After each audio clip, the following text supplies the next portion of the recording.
itu tadi tayangan kami tentang replika pesawat RI 005 Catalina 005 yang berada di depan Museum Perjuangan Rakyat Jambi. Kenapa replika itu ada di situ dan apa sejarahnya bagi perjuangan rakyat Jambi? Kita ikuti penuturan Pak Ujang Haryadi berikut ini. Silakan Pak. Terima kasih. Saya akan mulai dulu dengan kenapa pesawat Catalina RI 005 itu ada di Jambi. Jambi, ya. Yang replikanya sekarang ada di depan Museum Perjuangan Rakyat Jambi. Pesawat RI 005 berjenis Catalina. Jenis Catalina. Dan pesawat ini merupakan buatan Amerika Serikat dengan bentang sayap kiri kanannya itu sepanjang 54 meter. 54 meter kiri kanan. Ya. Dan itu dibuat pada tahun 1942. Pesawat ini awalnya adalah milik veteran Perang Dunia Kedua, yaitu mantan penerbang Royal Australia Air Force, yaitu Mr. Ralph Richard Corby. Ya, Ralph Richard Cobley. Jadi orang Jambi menyebut itu dengan Mr. Cobley. Nama sebenarnya, nama panjangnya adalah Ralph Richard Cobley. Pesawat ini disewa oleh Dewan Pertahanan Daerah Jambi. Dewan Pertahanan Daerah Jambi. Tahun berapa itu? Tahun 1948 mulai ada mobilitasnya di Jambi. Oh, saat agresi militer kedua Belanda ya? Ya, agresi yang kedua. Jadi kenapa pesawat itu disewa? Ya. Karena akan difungsikan sebagai jembatan udara yang menghubungkan antara daerah Jambi dengan pusat pemerintah Sumatera Tengah, yaitu di Bukit Tinggi, dan juga dengan pusat pemerintahan di Jawa, di Yogyakarta. Pesawat ini mulai sampai di Indonesia adalah pada tahun 1947. Mendarat di sebuah danau kecil yaitu Tulung Agung di Jawa Timur. Dan kemudian baru pada tahun 1998 pesawat itu sampai di Sumatera. Dan untuk pertama kali pesawat itu mendarat di Danau Singkara. Danau Singkara, Sumatera Barat. Ya, tahun 1998. Sebelum sampai ke Jambi. Ya. Karena kan pusat pemerintahan Sumatera Tengah waktu itu adalah di Bukit Tinggi.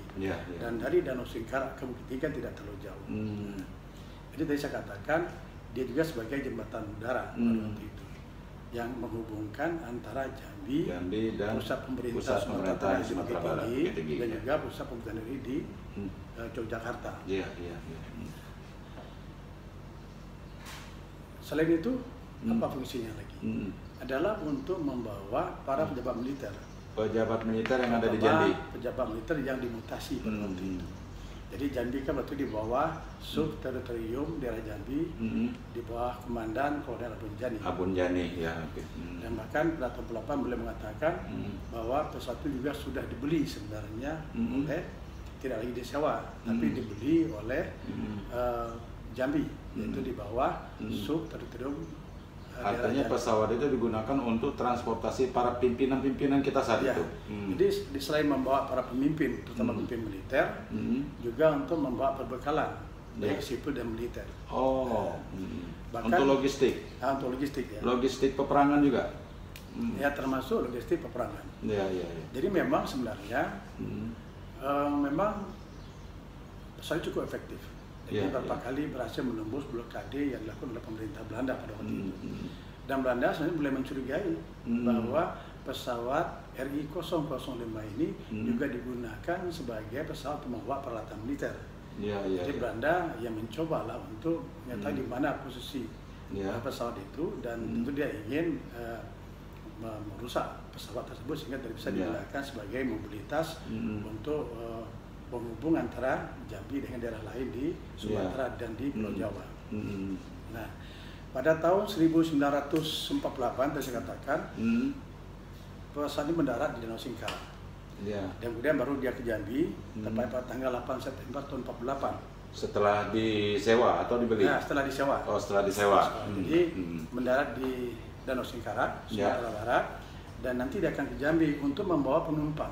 Dari catatan sejarah yang ada dikatakan bahwa jumlah penumpang yang dibawa ke Jambi pada waktu itu tepatnya pada tanggal 8 September tahun 48 berjumlah 22 orang dan dengan membawa perbekalan sebanyak 2 ton.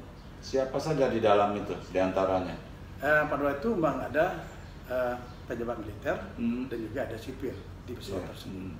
Dia mendarat di Jambi pada tanggal 8 September tahun 1998. Nah sebenarnya pesawat itu ya berapa kali udah mendarat di Jambi dan juga tadi saya katakan di Bukit Tinggi, di Danau Singkara dan juga di daerah Tulungagung di Jawa Timur. Waktu tahun 48 itu, dalam September itu, pesawat yang akan berangkat ke Jambi dan Danau Singkara itu mulai mengalami kerusakan mesin, yaitu pada mesin sebelah kanan. Dia sampai di Jambi, kemudian pesawat itu langsung istirahat dan rencananya akan diperbaiki. Jadi pada awalnya ada, selain Kobli, ada lagi 2 orang warga negara Australia yang menjadi kru pesawat tersebut yang bantu Kobli. Pesawat itu saat itu diistirahatkan di mana? Di Sungai Batanghari. Oh, di Sungai Batanghari. Jadi kan dari Singkara mendarat di Sungai Batanghari.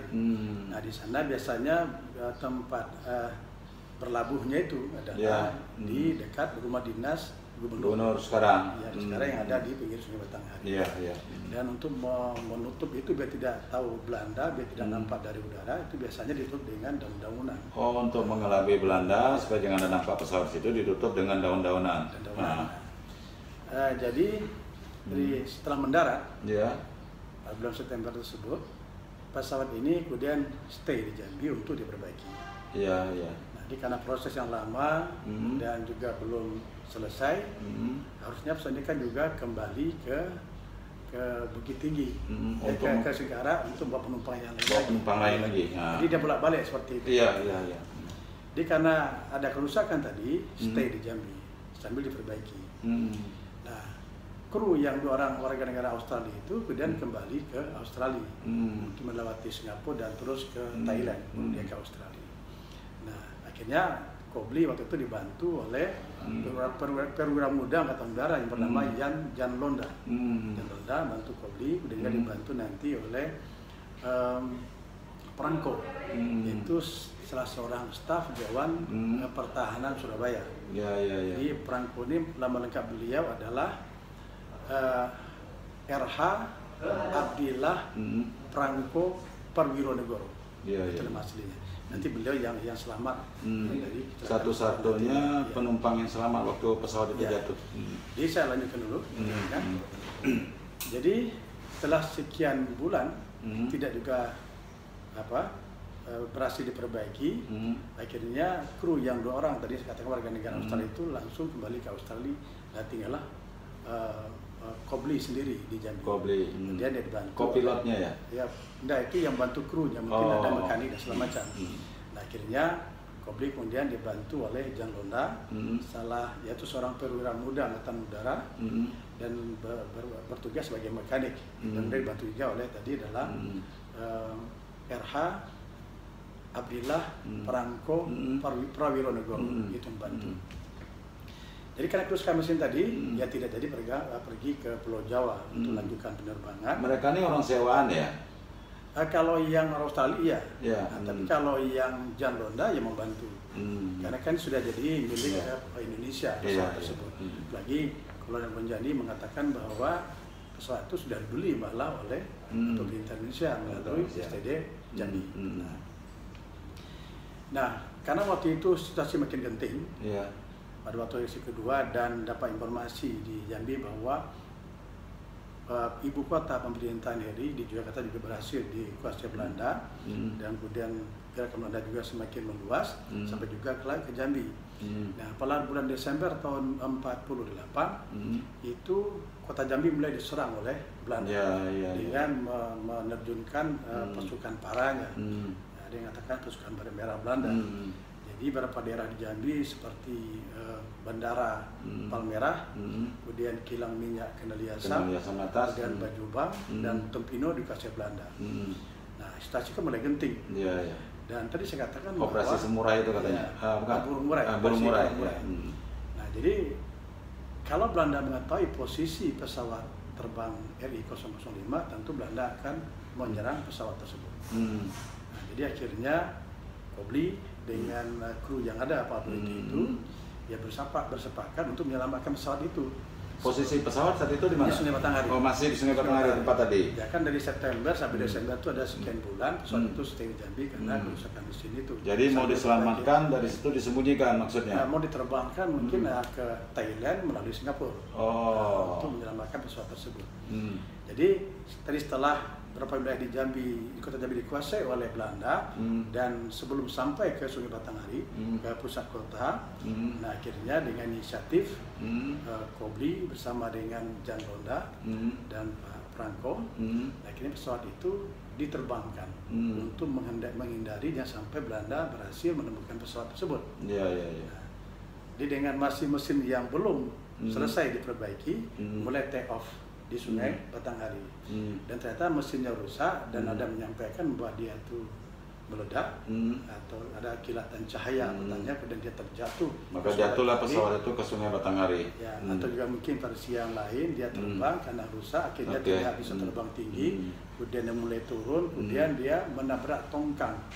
Jadi ada tongkang yang memang sengaja ditenggelamkan untuk menghadang lajunya kapal Belanda di Sungai Batanghari. Terjatuhlah Sungai Batanghari.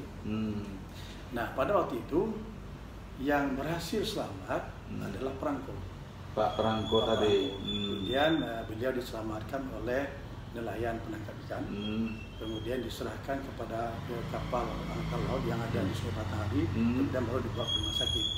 Nah, sedangkan pilot pesawat tersebut Kobli dan mekanik perwira muda Auri Jan Ronda akhirnya ikut tenggelam di dalam pesawat itu. Jadi ada lagi sumber Belanda yang menyampaikan bahwa ya termasuk ada semacam kecurigaan dari Belanda di awal yang mengatakan bahwa pesawat tersebut memang juga digunakan sebagai pesawat untuk membantu kegiatan militer. Jadi ini ada sumber Belanda, mungkin nanti bisa di close up, di zoom ya. Nah, ini. Jadi ada koran Belanda. Jadi sekitar 9 hari setelah ini pakai bahasa Belanda ini. Ya. Jadi setelah 9 hari Republikanse Prikbord Heraklikit. Jadi ini ini saudara. Ini susah ini clippingnya bahasa Belanda ini. Sebagian informasi tentang fungsi atau peran pesawat itu diperoleh dari Pak Franco ini. Dia ada catatan beliau tentang kapan pesawat itu dibuat. Informasi awalnya dari beliau. Pak Franco kan beliau kan saksi hidup pada waktu itu. Jadi beliau juga mencatat seperti yang tadi saya sampaikan di awal bahwa pada bulan September tahun 48 itu pesawat itu mendarat di Jambi, Sungai Batanghari dengan membawa 22 orang penumpang dan 2 ton perbekalan. Jadi kan cukup banyak isinya. Oke. Ada lagi informasi lain tentang Catalina? Saya kira cukup. Jadi saudara sekalian banyak mungkin yang bertanya-tanya kenapa replika pesawat itu ada di depan Museum Perjuangan Rakyat Jambi. Ternyata memang ada bukti sejarah dan kemudian ada bangkainya benar-benar memang ada dari Sungai Batanghari yang sudah diangkat tahun berapa? 91 ya? Tahun 1992. Dua ya. Artinya sudah sekitar 43 tahun lebih Indonesia merdeka, atau setelah kejadian itu baru diangkat dari dasar Sungai Batanghari. Saya lihat dulu.